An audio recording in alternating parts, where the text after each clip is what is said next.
नमस्कार दोस्तों, स्वागत है आपका अपने channel Patel sir coaching classes में।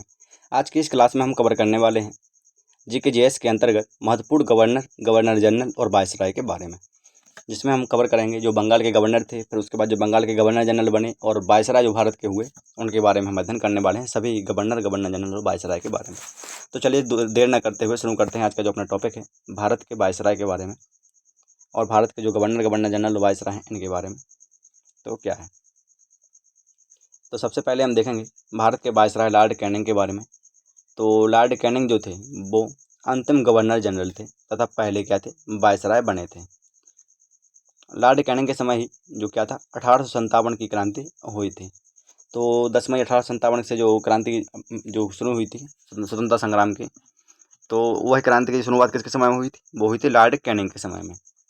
और जो लॉर्ड कैनिंग के समय ही क्या हुआ था 1856 में जो विधवा पुनर्विवाह अधिनियम जो लागू हुआ था 1856 ईस्वी में, वो किसके समय में हुआ था, वो भी हुआ था लॉर्ड कैनिंग के समय में। क्योंकि इनकी जो समय अवधि है, भारत के जो वायसराय रहे हैं लॉर्ड कैनिंग, तो वो क्या रही है 1856 से 1862। तो इसके कार्यकाल में जो भी काम हुए हैं उनके बारे में याद रखना बहुत ही ज़रूरी है, क्योंकि क्वेश्चन इसी प्रकार से घुमा फिरा कर पूछ लेते हैं वो लोग कि जैसे 1857 की जो क्रांति है वो किस वायसराय के शासनकाल में हुई थी, तो बताना पड़ता है कि लॉर्ड कैनिंग के जो वायसराय थे उनके शासनकाल के समय 1857 की क्रांति हुई थी। और इससे जो क्वेश्चन उठाया जाता है एक और वो इस प्रकार से होता है कि जो भारत का जो अंतिम गवर्नर, बंगाल का जो अंतिम गवर्नर जनरल था या पहला भारत का जो वायसराय था वो कौन था, तो वो था लॉर्ड कैनिंग। आगे देखेंगे। और इसी के समय में ही क्या हुआ था, जो कोलकाता और मुंबई और मद्रास जो है उसमें हाईकोर्ट की जो स्थापना हुई थी वो किसके समय में हुई थी, 1862 में। वो भी हुई थी इसी के समय में, लॉर्ड कैनिंग के समय में। सन 1862 ईस्वी में कोलकाता, मुंबई और मद्रास में हाई कोर्ट की स्थापना हुई थी।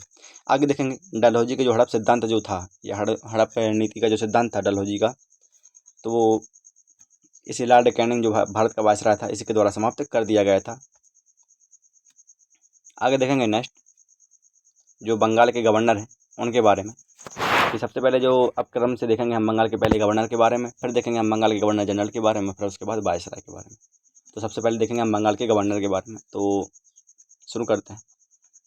तो सबसे पहले जो बंगाल के गवर्नर हैं वो कौन है, रॉबर्ट क्लाइव हैं। और इनका कार्यकाल अगर देखा जाए तो वो कब से है, 1757 से 1760 तक यह कार्यकाल रॉबर्ट क्लाइव बंगाल के गवर्नर के रूप में नियुक्त रहे। तो इनके भी दो कार्यकाल रहे हैं रॉबर्ट क्लाइव के। पहला जो कार्यकाल रहा है इनका वो रहा है 1757 से 1760 तक, और इनका जो द्वितीय कार्यकाल रहा है वो रहा है 1765 से 1767 तक। पहला जो कार्यकाल था वो 3 वर्ष का रहा है और द्वितीय कार्यकाल जो था इनका 2 वर्ष का रहा है। आगे देखेंगे नेक्स्ट। तो जो रॉबर्ट क्लाइव जो बंगाल के गवर्नर थे वो पहले बंगाल के गवर्नर थे। तो इसका क्वेश्चन घुमाया जाता है, इस प्रकार से पूछ लिया जाता है परीक्षा में जो बनता है। तो टाइप यह बनता है कि बंगाल का पहला गवर्नर कौन था, तो कौन था, रॉबर्ट क्लाइव। आगे देखेंगे 1765 में जो अवध के नवाब शुजा-उद-दौला एवं शाह आलम जो थे उनके साथ इलाहाबाद की संधि की थी, वो किसके शासनकाल में हुई थी, वो हुई थी रॉबर्ट क्लाइव के शासनकाल में।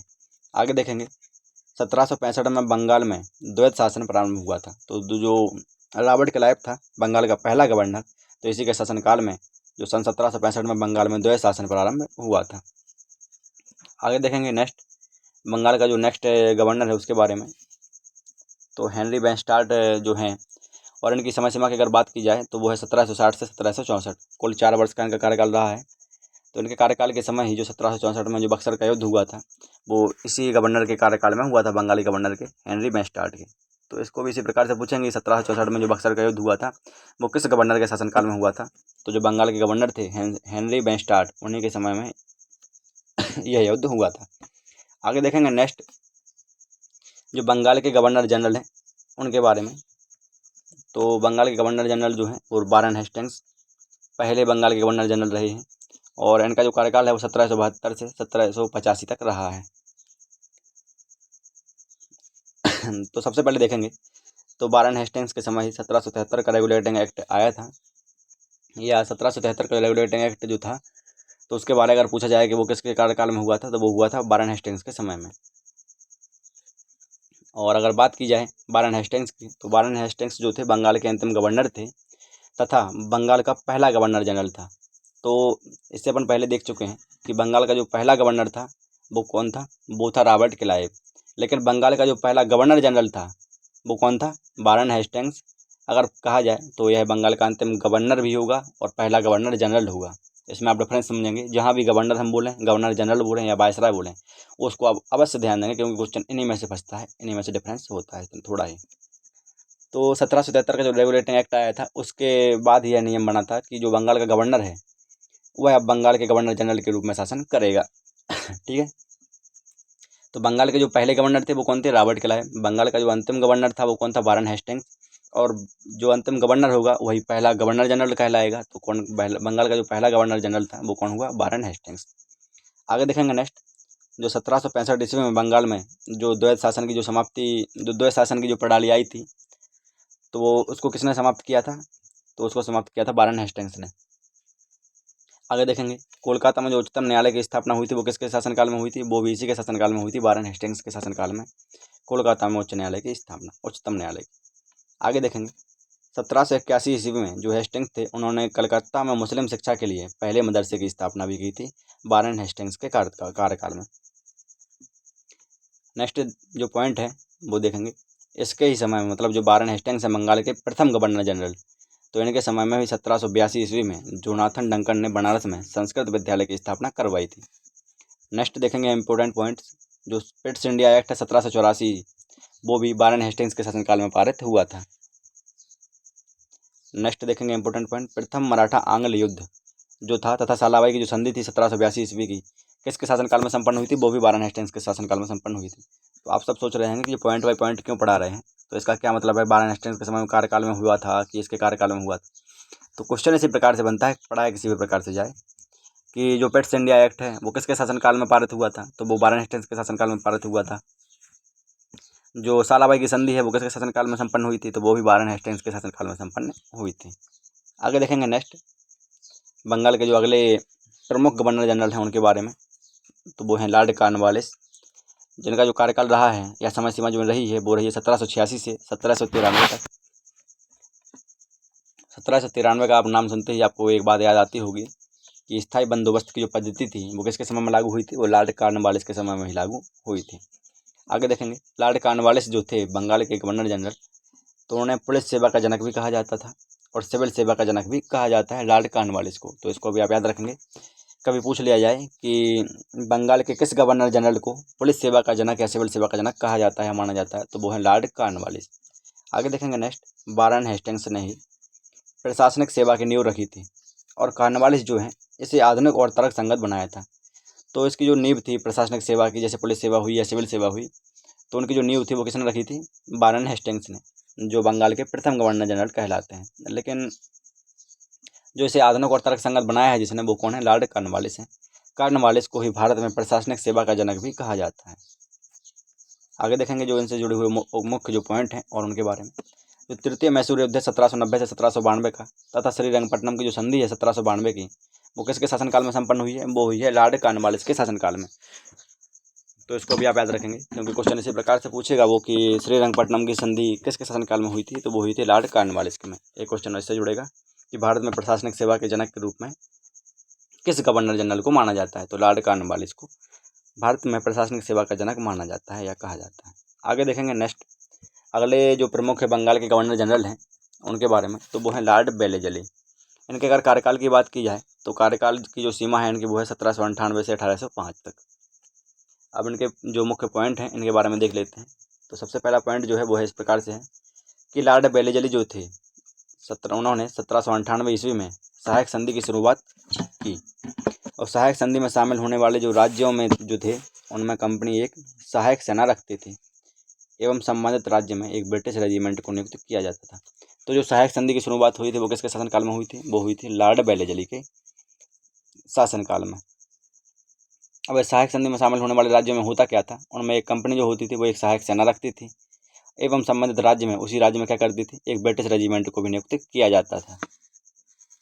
आगे देखेंगे नेक्स्ट इंपॉर्टेंट पॉइंट लॉर्ड बेलेजली से जुड़े हुए, तो वो है सहायक संधि को स्वीकार करने वाला जो पहला राज्य था वो कौन था? हैदराबाद था। आगे, कलकत्ता में नागरिक सेवा में भर्ती के लिए युवकों को प्रशिक्षित करने के लिए फोर्ट विलियम कॉलेज की स्थापना किसके शासनकाल में की गई थी? वो की गई थी लॉर्ड बेलेजली के कार्यकाल में। आगे देखेंगे नेक्स्ट, इस समय को इससे जो है लॉर्ड बेलेजली को अपने समय का इसने स्वयं समय को बंगाल का शेर कहा है, मतलब स्वयं जो है लॉर्ड वेलेजली इसने अपने आप को क्या कहा है, बंगाल का शेर कहा है।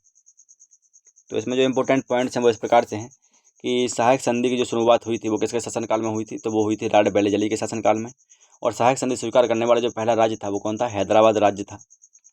और जो कलकत्ता में जो फोर्ट विलियम कॉलेज की स्थापना हुई थी सन 1800 ईस्वी में, वो किसके शासनकाल में हुई थी, तो वो हुई थी लॉर्ड वेलेजली के कार्यकाल में। और लॉर्ड वेलेजली जो हैं, तो इसके बारे में एक क्वेश्चन और पूछ लिया जाता है कि ऐसा कौन सा बंगाल का गवर्नर जनरल था कि जिसने अपने स्वयं को बंगाल का सिर कहा है, तो वो है लॉर्ड वेलेजली। देखेंगे नेक्स्ट जो अगले प्रमुख भारत के गवर्नर जनरल हैं वो कौन है।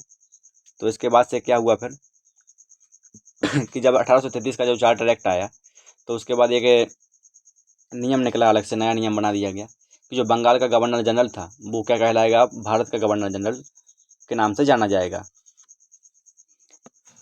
तो 1833 का जो चार्टर एक्ट था उसके आने के बाद बंगाल के गवर्नर जनरल को किस नाम से जाना जाने लगा, भारत के गवर्नर जनरल के नाम से जाना लगा। तो भारत के जो पहले गवर्नर जनरल थे वो कौन थे, लॉर्ड विलियम बेंटिक। और इनके कार्यकाल की अगर बात की जाए तो वो क्या है, 1828 से 1835 तक। तो लॉर्ड विलियम बेंटिक जो थे इनके अगर जो कार्यकाल है वो 1828 से 1835 है। तो पहले क्या हुआ था कि सबसे पहले तो बंगाल के गवर्नर के नाम से जाना करते थे, तो वो थे रॉबर्ट क्लाइव। फिर उसके ठीक बाद बंगाल के गवर्नर जनरल के नाम से जाना जाने लगा, तो वो हुए वारन हेस्टिंग्स। फिर उसके ठीक बाद भारत के गवर्नर जनरल के नाम से जाने लगा, वो किस एक्ट के बाद या चार्टर एक्ट के बाद जाने लगा, 1833 के चार्टर एक्ट के आने के बाद जो बंगाल का गवर्नर जनरल होता था उसको भारत के गवर्नर जनरल के नाम से जाने लगा। और तो भारत के जो पहले गवर्नर जनरल होंगे वो कौन होंगे, लॉर्ड विलियम बेंटिक। तथा बंगाल के अंतिम गवर्नर जनरल जो होंगे वो होंगे लॉर्ड विलियम बेंटिक, क्योंकि जो अंतिम होगा वही भारत का पहला गवर्नर जनरल होगा, क्योंकि वो बंगाल का अंतिम गवर्नर जनरल था।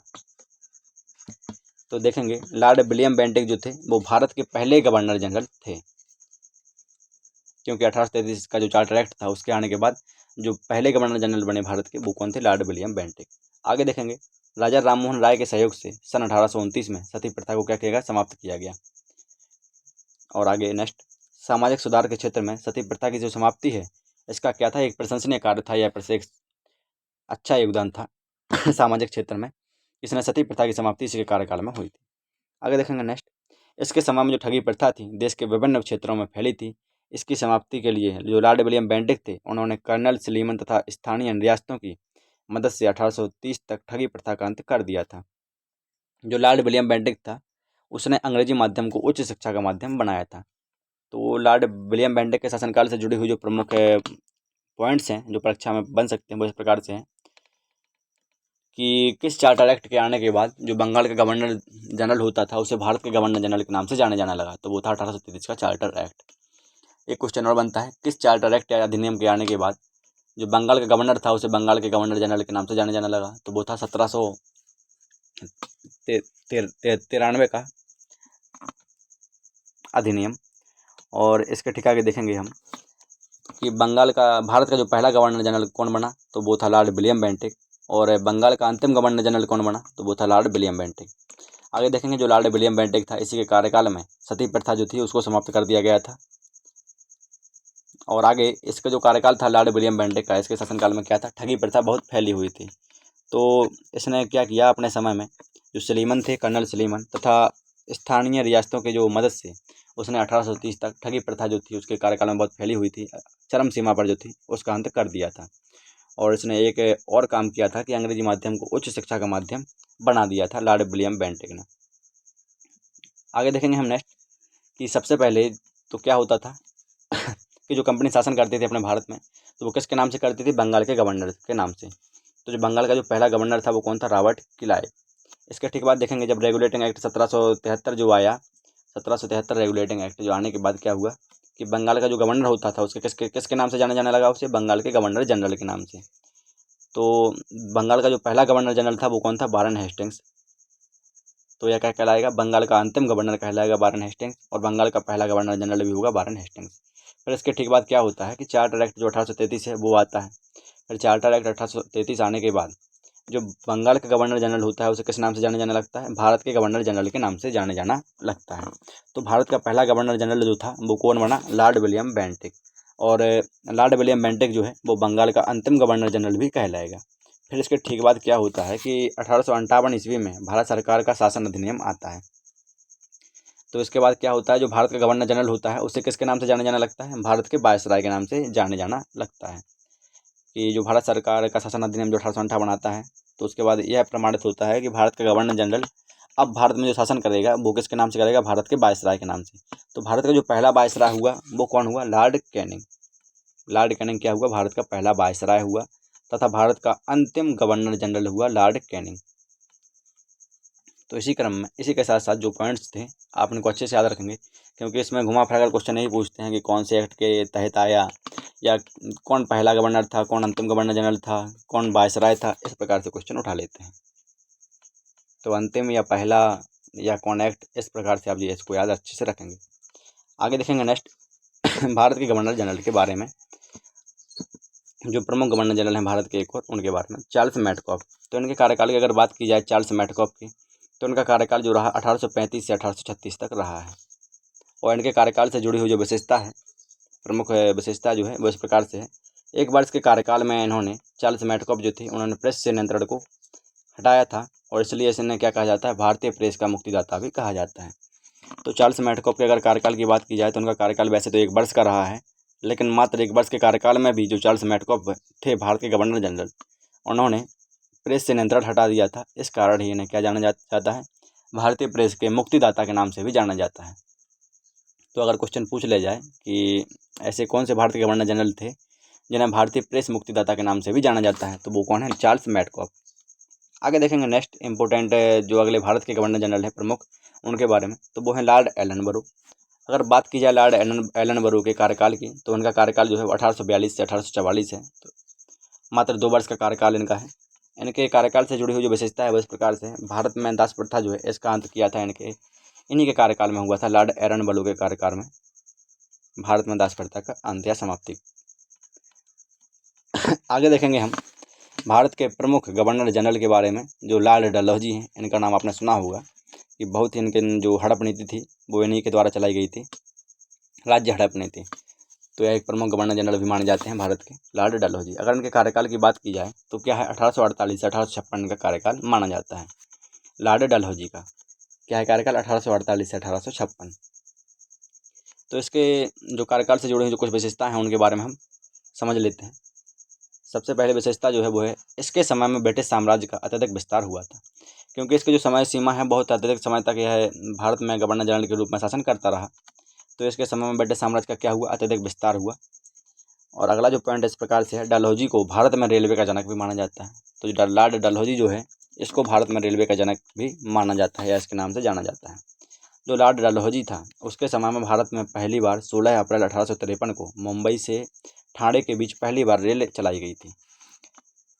तो इसे रेलवे का जनक क्यों माना जाता है, क्योंकि ये लॉर्ड डलहौजी जो था इसी के समय में भारत में पहली बार सन 1853 में 16 अप्रैल को मुंबई से ठाणे के बीच पहली बार रेल चलाई गई थी, इसलिए इसे भारत में रेलवे का जनक कहा जाता है, लॉर्ड डलहौजी को। आगे देखेंगे नेक्स्ट, शिक्षा संबंधित सुधारों को, जो सुधार थे उनमें डलहौजी ने 1854 के वुड डिस्पैच को लागू किया था। नेक्स्ट पॉइंट देखेंगे, 1854 में नए पोस्ट ऑफिस एक्ट के तहत भारत में पहली बार डाक टिकट का प्रचलन भी हुआ था। तो इसका एक और योगदान जो था भारत के लिए वो था, पहला था उसका रेलवे के लिए इसने शुरुआत की थी, पहली बार रेल चलाई थी भारत में। और दूसरा जो इसका योगदान था, पोस्ट ऑफिस एक्ट के तहत भारत में पहली बार डाक टिकट का जो है प्रचलन किया था लॉर्ड डलहौजी के कार्यकाल में। और जो लॉर्ड डलहौजी था इसने शिमला को ग्रीष्मकालीन राजधानी भी बनाया था, भारत की ग्रीष्मकालीन राजधानी बनाया था क्या, शिमला को। आगे नेक्स्ट, डलहौजी के शासनकाल में ही जो शासनकाल था उसका, तो उसके व्यापकगत सिद्धांत, क्या कहा जाता है इसको, व्यापकगत सिद्धांत अर्थात राज्य हड़प नीति के कारण अधिक याद किया जाता है। तो हम पहले ही बता चुके हैं कि लॉर्ड डलहौजी जो है इसका नाम सुनते ही क्या याद आ जाता है हमें, कि राज्य हड़प नीति। तो इसके इसी सिद्धांत के कारण ही व्यापकगत सिद्धांत जो है इसका, डॉक्ट्राइन ऑफ लैप्स, राज्य हड़प नीति, तो इसी के कारण ही इसके शासनकाल को याद किया जाता है। और इससे जुड़े हुए जो प्रमुख पॉइंट्स हैं याद करने योग्य वो इस प्रकार से हैं कि लॉर्ड डलहौजी का अगर पूछ लिया जाए कि भारत के किस गवर्नर जनरल को रेलवे का जनक भी माना जाता है, तो वो कौन है, लॉर्ड डलहौजी। या ऐसा कौन सा भारत का गवर्नर जनरल था जिसके कार्यकाल में पहली बार रेल चलाई गई थी या पहली बार डाक टिकट का प्रचलन हुआ था, तो वो कौन था, लॉर्ड डलहौजी। एक क्वेश्चन और पूछेंगे आपसे इस प्रकार से कि किस गवर्नर जनरल के शासन में राज्य हड़प नीति अधिक चरम सीमा पर थी या राज्य हड़प नीति का प्रचलन हुआ था, तो वो कौन था? लॉर्ड डलहौजी का शासनकाल। आगे देखेंगे नेक्स्ट जो इम्पोर्टेंट्स भारत के वायसराय हैं उनके बारे में। तो क्या होता है, जो 1858 का भारत शासन अधिनियम जो आता है, उसके बाद एक नया कानून या नियम आता है कि जो भारत के गवर्नर जनरल के रूप में शासन कर रहा था कंपनी की ओर से, तो अब वो किस नाम से शासन करेगा? तो कंपनी की ओर से वो शासन करेगा भारत में भारत के वायसराय के नाम से, जबकि इससे पहले क्या था? भारत के गवर्नर जनरल के रूप में शासन करता था। तो जो भारत के वायसराय के रूप में जो पहले शासन करने वाले जो वायसराय थे वो कौन थे? Lord Canning. अगर उनके कार्यकाल की बात की जाए तो 1856 से 1862 इनका कार्यकाल है। आगे देखेंगे हम नेक्स्ट, इनसे जुड़े हुए लॉर्ड कैनिंग के शासनकाल से जुड़े हुए कुछ प्रमुख पॉइंट्स हैं, कौन कौन है? तो लॉर्ड कैनिंग जो थे वो अंतिम गवर्नर जनरल थे भारत के तथा पहले वायसराय बने थे। तो ये हम पहले बता चुके हैं कि 1858 का जो भारत शासन अधिनियम आया था, तो इसी के ठीक बाद यह नियम या कानून बना था कि भारत का गवर्नर जनरल अब भारत के वायसराय के रूप में कंपनी की ओर से शासन करेगा। तो लॉर्ड कैनिंग क्या हुआ? अंतिम गवर्नर जनरल कहलाएगा भारत का, तथा पहला वायसराय कौन होगा? लॉर्ड कैनिंग ही होगा, भारत का पहला वायसराय लॉर्ड कैनिंग। आगे देखेंगे next important point, Lord Canning के समय में ही क्या हुआ था? 1857 की क्रांति हुई थी। तो सन 1857 की जो क्रांति हुई थी वो किसके शासनकाल के समय में हुई थी? तो लॉर्ड कैनिंग के शासनकाल के समय ही। और लॉर्ड कैनिंग के समय में ही जो 1856 ईस्वी का विधवा पुनर्विवाह अधिनियम था वो लागू हुआ था।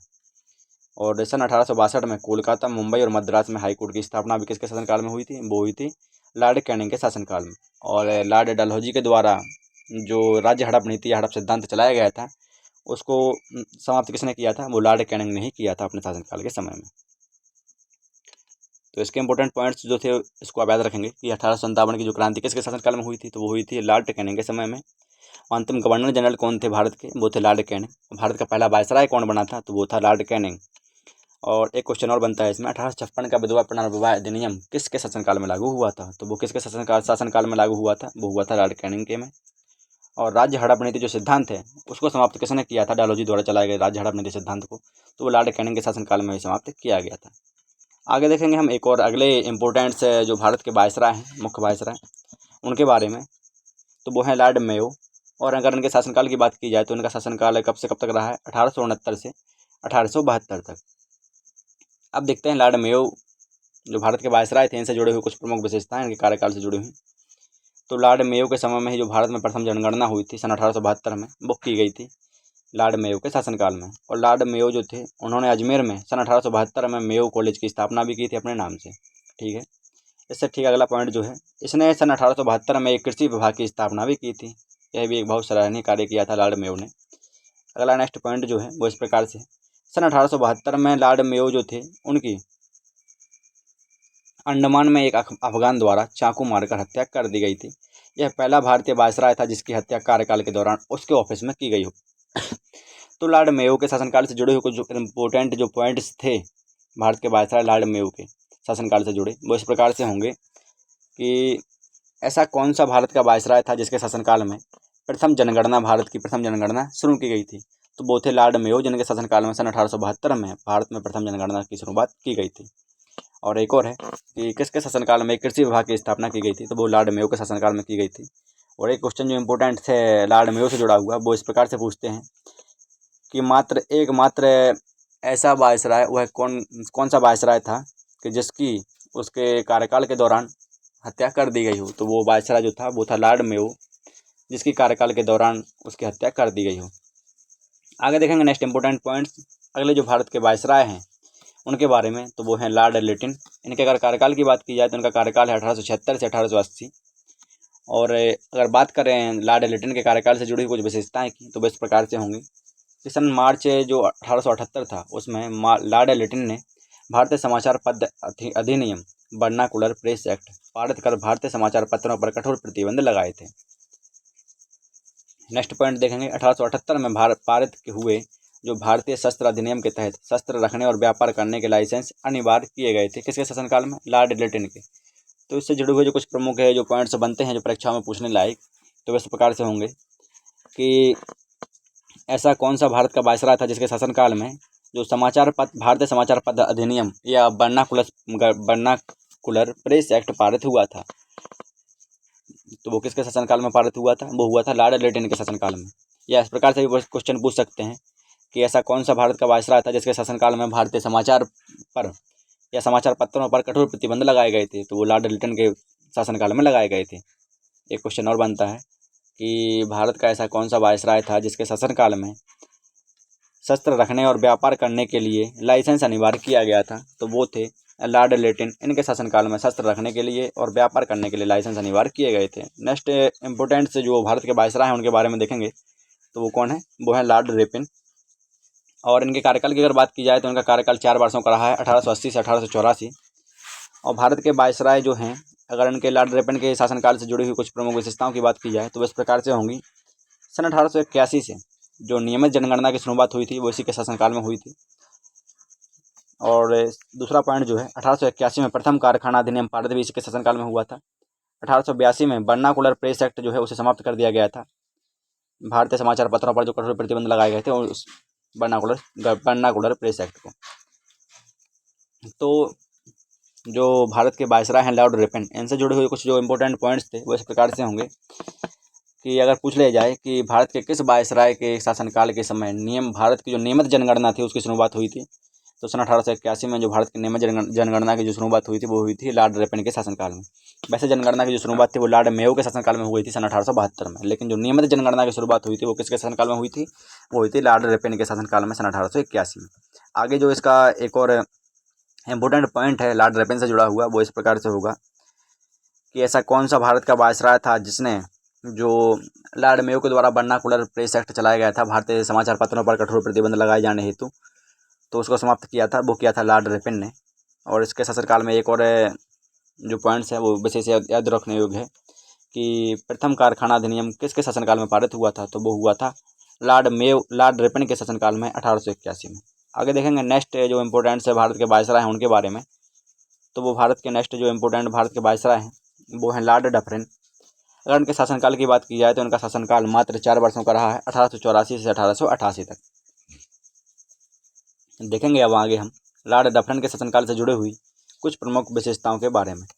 तो लॉर्ड डफरिन के शासनकाल के समय ही सन 1885 में जो राष्ट्रीय कांग्रेस के जो पिता कहे जाते हैं A.O. हुम, इन्होंने भारतीय राष्ट्रीय कांग्रेस की स्थापना की थी, इंडियन नेशनल कांग्रेस की स्थापना की थी। तो इनसे जुड़ा हुआ जो इम्पोर्टेंट पॉइंट था वो एक ही है कि लॉर्ड डफरिन किसके शासनकाल में राष्ट्रीय कांग्रेस की स्थापना की गई थी, भारतीय राष्ट्रीय कांग्रेस की। तो सन 1885 ईस्वी में भारतीय राष्ट्रीय कांग्रेस की स्थापना लॉर्ड डफरिन के शासनकाल में हुई थी। और अगर पूछ लिया जाए कि भारतीय राष्ट्रीय कांग्रेस की स्थापना कब हुई थी, तो 1885 में। भारतीय राष्ट्रीय कांग्रेस की स्थापना किसने की थी, तो वो की थी A.O. हुम ने, एलन ऑक्टेवियन हुम, इनका जो फुल फॉर्म है इनके नाम का। आगे देखेंगे नेक्स्ट है जो अगले भारत के वायसराय हैं, प्रमुख वायसराय, वो हैं लॉर्ड कर्जन। अगर बात की जाए इनके कार्यकाल की तो कार्यकाल इनका जो है 1899 से 1905 तक रहा है। और इनके कार्यकाल से जुड़ी जो कुछ प्रमुख विशेषताएं जो है इस प्रकार से हैं कि 1904 में भारतीय पुरातत्व विभाग की स्थापना इन्हीं के शासनकाल में हुई थी।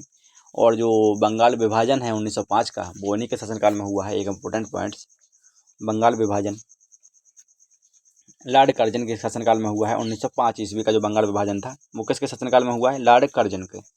आगे देखेंगे नेक्स्ट इंपोर्टेंट जो भारत के वायसराय हैं उनके बारे में, लॉर्ड मिंटो द्वितीय के बारे में। तो इनके कार्यकाल की अगर बात की जाए तो इनका कार्यकाल 1905 से 1910 तक रहा है, 5 वर्षों का। और इनके कार्यकाल से जुड़ी हुई जो कुछ प्रमुख विशेषता है वो इस प्रकार से 1906 का जो मुस्लिम लीग था उसकी स्थापना इन्हीं के शासनकाल में हुई है। लॉर्ड मिंटो द्वितीय के शासनकाल में 1906 की मुस्लिम लीग की स्थापना हुई है। आगे एक और इम्पोर्टेंट पॉइंट्स जो है वो इस प्रकार से होगा।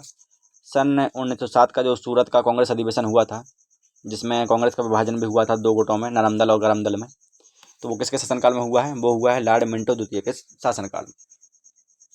तो इसमें जो क्वेश्चन पूछेंगे वो इस प्रकार से पूछेंगे, भारत के किस वायसराय के समय में मुस्लिम लीग की स्थापना की गई थी। तो सन 1906 में मुस्लिम लीग की स्थापना भारत के वायसराय लॉर्ड मिंटो द्वितीय के शासनकाल में हुई थी। अगला जो इंपोर्टेंट पॉइंट्स बनेगा वो इस प्रकार से बनेगा, किस वायसराय के शासनकाल में सूरत अधिवेशन हुआ था, आयोजित हुआ था, या कांग्रेस का विभाजन हुआ था 2 गुटों में, नरम दल और गरम दल में। तो सन 1907 ईस्वी में जो कांग्रेस में सूरत अधिवेशन आयोजित किया गया था, सूरत में कांग्रेस का अधिवेशन आयोजित किया गया था, तो इसमें कांग्रेस का विभाजन किसके शासनकाल में हुआ था 2 गुटों में, लॉर्ड मिंटो द्वितीय के शासनकाल में। इसको आप याद रखेंगे। आगे देखते हैं नेक्स्ट अगले भारत के जो प्रमुख वायसराय हैं लॉर्ड हार्डिंग द्वितीय, उनके बारे में। तो इनके शासनकाल की अगर बात की जाए तो इनका शासनकाल कब से कब तक रहा है, 1910 से 1916 तक। अब समझते हैं इनके कार्यकाल से जुड़ी कुछ प्रमुख विशेषताएं कि क्या क्या रही हैं। तो सन 1911 का जो बंगाल विभाजन है वो रद्द किया गया सन 1911 में। वो लॉर्ड हार्डिंग द्वितीय के शासनकाल में हुआ था। और बंगाल विभाजन कब जारी किया गया था? 1905 में। आगे देखते हैं। सन 1911 में ही भारत की राजधानी थी वो कोलकाता से दिल्ली बनाने का घोषणा की गई थी। और 1914 में इसी के समय प्रथम विश्व युद्ध की शुरुआत हुई थी। तो इनसे जुड़े हुए जो प्रमुख पॉइंट्स थे भारत के वायसराय लॉर्ड हार्डिंग द्वितीय से, वो इस प्रकार से हैं, क्योंकि इससे जुड़े हुए जो प्रमुख पॉइंट्स हैं वो परीक्षाओं में बनते हैं कि बंगाल विभाजन रद्द किसके समय में किया गया था, या बंगाल विभाजन रद्द करने की घोषणा किसके समय में की गई थी? तो वो की गई थी 1911 ईस्वी में लॉर्ड हार्डिंग द्वितीय के शासनकाल में। अगला जो पॉइंट्स बनेगा, किस भारत के वायसराय के शासनकाल में भारत की राजधानी कोलकाता से दिल्ली बनाने की घोषणा की गई थी या स्थानांतरित करने की घोषणा की गई थी? तो वो की गई थी लॉर्ड हार्डिंग द्वितीय के शासनकाल में। आगे नेक्स्ट इंपोर्टेंट जो पॉइंट्स बनेगा, 1914 ईस्वी में हुए प्रथम विश्व युद्ध की शुरुआत किसके शासनकाल में हुई थी? तो वो हुई थी लॉर्ड हार्डिंग द्वितीय के शासनकाल में। ठीक है, आगे नेक्स्ट देखेंगे अगले भारत के वायसराय के बारे में। तो भारत के अगले जो प्रमुख वायसराय हैं वो कौन है? Lord Chelmsford. अगर शासनकाल की बात की जाए इनकी, तो वो होगा 1916 से 1921 तक। और इनसे अगर इनके कार्यकाल से जुड़ी हुई कुछ प्रमुख विशेषताओं को देखा जाए तो वैसे प्रकार से हैं कि सन 1916 ईस्वी में जो होम रूल लीग की स्थापना हुई थी वो किसके शासनकाल में हुई थी? लॉर्ड चैम्सफोर्ड के कार्यकाल में। और 1917 में जो गांधी जी का चंपारण सत्याग्रह, यह चंपारण आंदोलन जो किया गया था वो भी किया गया था लॉर्ड चैम्सफोर्ड के शासनकाल में। 13 अप्रैल 1919 को जलियांवाला बाग हत्याकांड जो घटित हुआ था, या घटना हुई थी जो, वो भी हुई थी लॉर्ड चैम्सफोर्ड के शासनकाल में। 1919 का जो रोलेट एक्ट था इसी के समय में पारित हुआ था लॉर्ड चैम्सफोर्ड के शासनकाल में। और 1920 में असहयोग आंदोलन की जो शुरुआत हुई थी वो भी हुई थी लॉर्ड चैम्सफोर्ड के शासनकाल में। तो भारत के जो प्रमुख वायसराय हैं लॉर्ड चैम्सफोर्ड, इनके कार्यकाल से या शासनकाल से जुड़े हुए कुछ प्रमुख पॉइंट्स ऐसे हैं जो परीक्षाओं में अक्सर ही पूछे जाते हैं, तो इसको आप याद रखेंगे, क्योंकि इसमें पॉइंट्स पूछा जाएगा कि होम रूल की स्थापना जो है वो किसके शासनकाल में हुई थी? तो सन 1916 ईस्वी में होम रूल की स्थापना लॉर्ड चैम्सफोर्ड के शासनकाल में हुई थी। अगला जो पॉइंट्स होगा, किसके शासनकाल में गांधी जी का चंपारण सत्याग्रह आंदोलन शुरू किया गया था या जारी हुआ था? तो वो हुआ था सन 1917 में लॉर्ड चैम्सफोर्ड के शासनकाल में गांधी जी का चंपारण आंदोलन जारी किया गया था। नेक्स्ट पॉइंट जो बनेगा वो होगा, किस वायसराय के शासनकाल में जलियांवाला बाग हत्याकांड की घटना घटित हुई थी? तो वो हुई थी लॉर्ड चैम्सफोर्ड के शासनकाल में 13 अप्रैल 1919 को अमृतसर पंजाब में जलियांवाला बाग हत्याकांड घटना घटित हुई थी। आगे देखेंगे नेक्स्ट पॉइंट्स कि किस वायसराय के शासनकाल में रोलेट एक्ट पारित हुआ था? तो वो रोलेट एक्ट जैसे वायसराय के शासनकाल में पारित हुआ था सन 1919 में, जिसे काले कानून के नाम से भी जाना जाता है, तो वो लॉर्ड चैम्सफोर्ड के शासनकाल में पारित हुआ था। एक और सन 1920 में जो असहयोग आंदोलन की शुरुआत की गई थी महात्मा गांधी जी के द्वारा, तो वो किस वायसराय के शासनकाल में हुई थी? तो वो हुई थी लॉर्ड चैम्सफोर्ड के शासनकाल के समय में हुआ था। आगे नेक्स्ट पॉइंट जो अगले इम्पोर्टेंट वायसराय हैं भारत के, वो हैं लॉर्ड रीडिंग। अगर इनके शासनकाल की बात की जाए तो इनका शासनकाल 1921 से 1926 तक रहा है। तो इस कार्यकाल को देखते ही एक बात ध्यान में आती है कि 1921 से 1926 के बीच में 1922 भी आता है। और 1922 को जो घटना हुई थी वो बहुत एक भयानक घटना थी। 5 फरवरी 1922 को चोरी चोरा कांड की जो घटना थी, वो गोरखपुर के जो चोरी चोरा नामक स्थान पर जो घटना घटित हुई थी, चोरी चोरा कांड के नाम से जो जानी जाती है, तो वो कब हुई थी? 5 फरवरी 1922 को। और वो किसके शासनकाल में चोरी चोरा घटना घटित हुई थी? वो हुई थी लॉर्ड रीडिंग के शासनकाल में। तो इसका जो डेट है चोरी चोरा कांड की, इसको भी आप याद रखेंगे, 5 फरवरी 1922। स्थान याद रखेंगे, गोरखपुर का चोरी चोरा।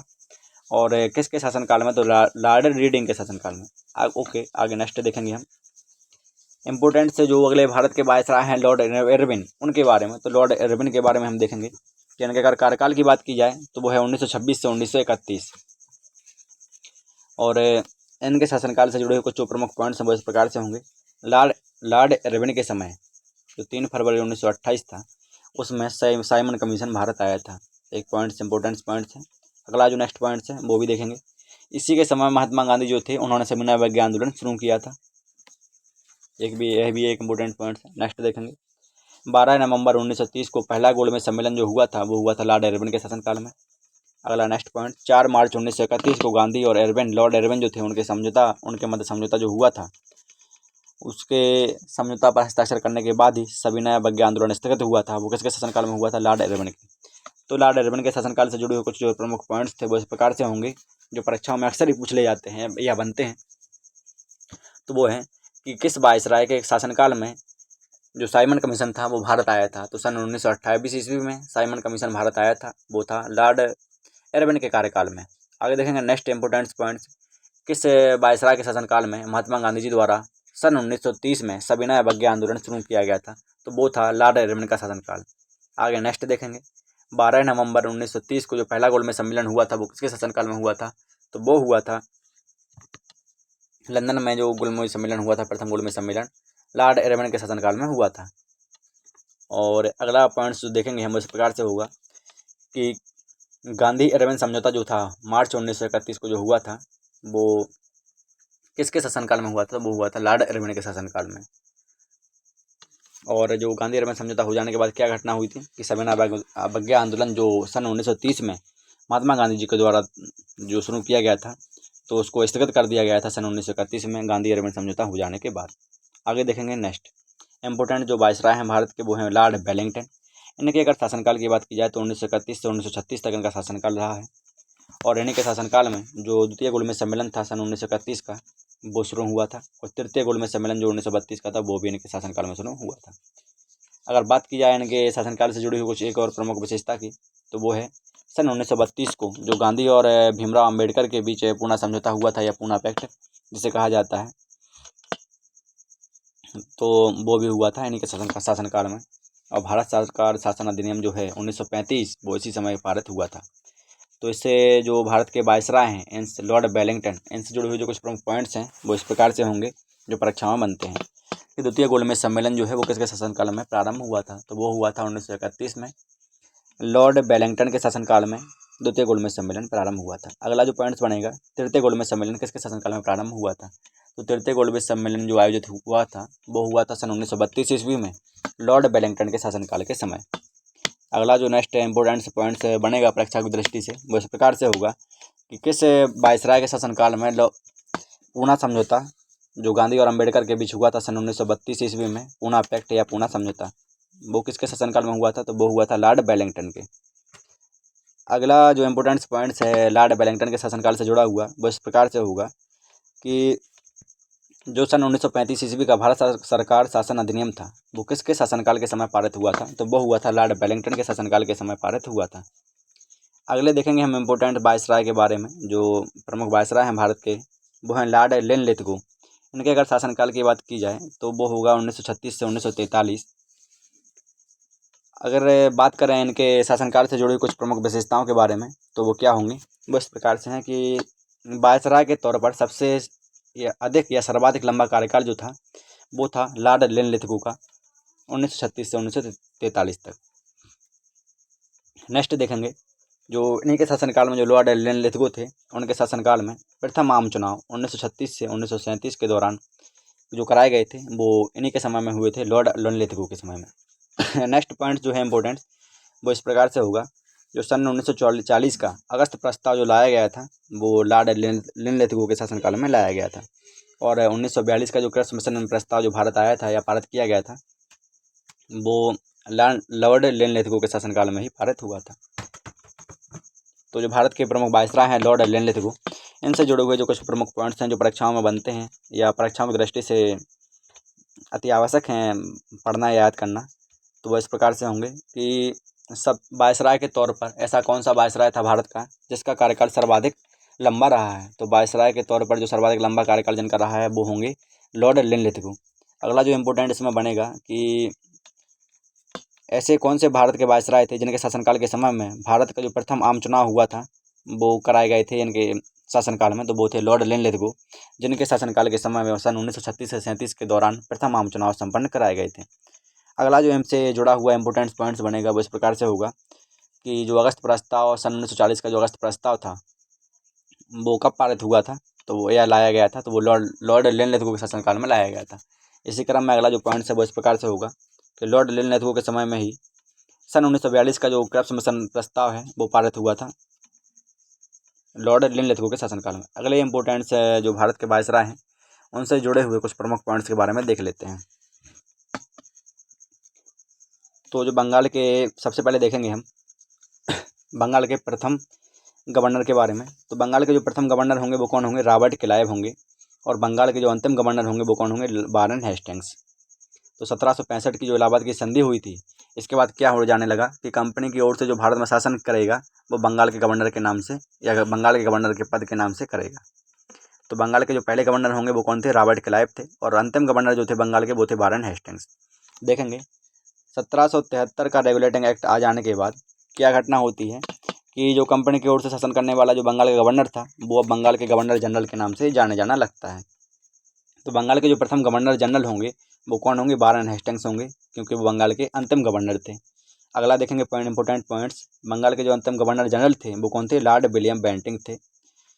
फिर इसके ठीक बाद क्या प्रस्ताव आता है कंपनी की ओर से कि 1833 का जो चार्टर एक्ट अधिनियम था, इसके आने के बाद एक नियम और आता है कि जो बंगाल का गवर्नर जनरल था वो अब कंपनी की ओर से शासन तो करेगा, लेकिन वो किस नाम से करेगा? वो भारत के गवर्नर जनरल के नाम से करेगा। तो जो भारत के पहले गवर्नर जनरल हुए वो कौन होंगे? बंगाल का अंतिम गवर्नर जनरल होगा, क्योंकि वही तो अभी कार्यकाल में था। तो बंगाल का जो अंतिम गवर्नर जनरल था वो भारत का पहला गवर्नर जनरल के नाम से जाने जाने लगा। तो विलियम बेंटिक भारत के पहले गवर्नर जनरल बने। आगे नेक्स्ट पॉइंट देखेंगे। भारत के जो अंतिम गवर्नर जनरल रहे वो रहे लॉर्ड कैनिंग, भारत के अंतिम गवर्नर जनरल के नाम से जाने जाने लगे।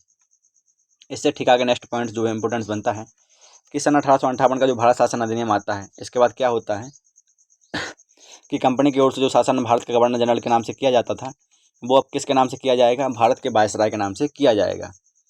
तो भारत के जो गवर्नर जनरल हुए अंतिम, तो वो थे लॉर्ड कैनिंग, लेकिन भारत के वह पहले वायसराय के नाम से जाने गए, क्योंकि 1858 का जो भारत शासन अधिनियम आया उसके बाद जो भारत का गवर्नर जनरल था वो भारत के वायसराय के नाम से या पद से कंपनी की ओर से भारत में शासन करने लगा।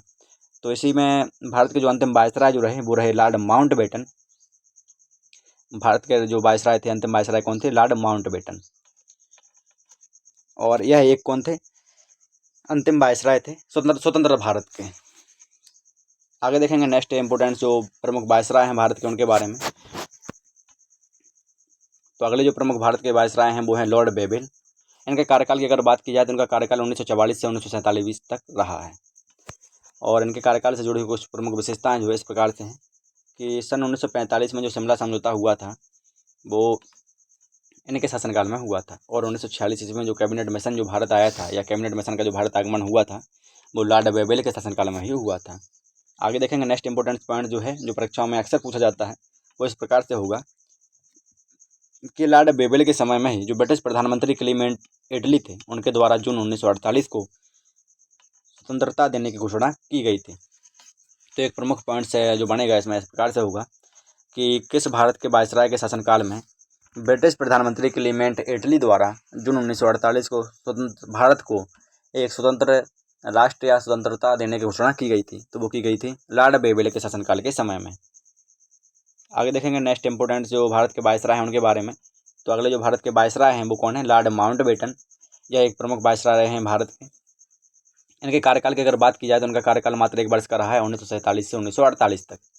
यह भारत के अंतिम वायसराय थे। जो भारत का 1858 का भारत शासन अधिनियम आया था जिसके बाद भारत के जो गवर्नर जनरल थे उन्हें भारत के वायसराय के नाम से जाना जाने लगा था। तो भारत के जो पहले वायसराय जो थे वो थे कौन? क्या है? और अंतिम वायसराय जो थे वो कौन थे? Lord Mountbatten. भारत के अंतिम वायसराय कौन थे? Lord Mountbatten. यह और अगला इनका क्या इंपोर्टेंट पॉइंट्स है वो है स्वतंत्र भारत के है गवर्नर जनरल के रूप में इनकी नियुक्ति की गई थी। आगे नेक्स्ट पॉइंट इंपोर्टेंट पॉइंट जो है वो यह है स्वतंत्र भारत के पहले गवर्नर जनरल भी थे। और जो भारत पाकिस्तान की जो बंटवारा की घोषणा की गई थी वो किनके शासनकाल में की गई थी? लॉर्ड माउंटबेटन की। तो इनसे जुड़े हुए जो कुछ प्रमुख इंपोर्टेंट पॉइंट्स वो इस प्रकार से होंगे कि भारत के अंतिम वायसराय कौन थे? तो वो थे लॉर्ड माउंटबेटन। और स्वतंत्र भारत के पहले गवर्नर जनरल कौन थे? तो वो थे लॉर्ड माउंटबेटन। और किस वायसराय के शासनकाल के समय है भारत पाकिस्तान के बंटवारे की घोषणा की गई थी? तो वो की गई थी पृथक पाकिस्तान की मांग, लॉर्ड माउंटबेटन के शासनकाल के समय ही। आगे देखेंगे नेक्स्ट इंपोर्टेंट्स जो अंतिम भारत के जो गवर्नर जनरल रहे हैं उनके बारे में। तो भारत के जो प्रथम गवर्नर जनरल थे वो कौन थे? वो थे लॉर्ड माउंटबेटन। आगे देखेंगे हम चक्रवर्ती राजगोपालाचार्य के बारे में। तो इनके कार्यकाल की अगर बात की जाए तो इनका कार्यकाल भी 1947 से 1948 तक रहा है। तो इनसे जुड़े हुए जो कुछ इंपॉर्टेंट पॉइंट्स हैं वो इस प्रकार से होंगे कि भारत के जो अंतिम वायसराय थे वो कौन थे? Lord Mountbatten. और भारत के प्रथम गवर्नर जनरल कौन थे? Lord Mountbatten. लेकिन भारत के जो प्रथम भारतीय गवर्नर जनरल थे वो कौन थे? चक्रवर्ती राजगोपालाचार्य। और भारत के स्वतंत्र भारत के जो प्रथम भारतीय गवर्नर जनरल राज चक्रवर्ती राजगोपालाचार्य। और एक पॉइंट्स और बनेगा इसमें, स्वतंत्र भारत के अंतिम गवर्नर जनरल कौन थे? तो वो थे चक्रवर्ती राजगोपालाचार्य। अगला जो इंपोर्टेंट पॉइंट्स इस प्रकार से होगा, 26 नवंबर 1949 को संविधान सभा ने संविधान जो था उसे स्वीकार किया था या अंगीकृत किया था। और 26 जनवरी 1950 को संविधान सभा को लागू किया गया था, जिसके बाद जो भारत था एक स्वतंत्र गणतंत्रात्मक राज्य या संवैधानिक राज्य घोषित हो गया था। तो इसी के साथ आज का जो अपना टॉपिक था महत्वपूर्ण गवर्नर जनरल एवं वायसराय के बारे में एवं विभिन्न जो चार्टर एक्ट अधिनियम थे उनके बारे में, वो समाप्त होता है। तो ऐसे ही GK से संबंधित क्लासेस पाने के लिए चैनल पर बने रहें एवं जिन्होंने अभी तक चैनल को सब्सक्राइब नहीं किया है प्लीज़ चैनल को सब्सक्राइब कर लें, ताकि चैनल से जुड़ी हुई जो या आने वाली जो प्रत्येक वीडियो है उससे आप जल्द से जल्द अवगत हो सकें।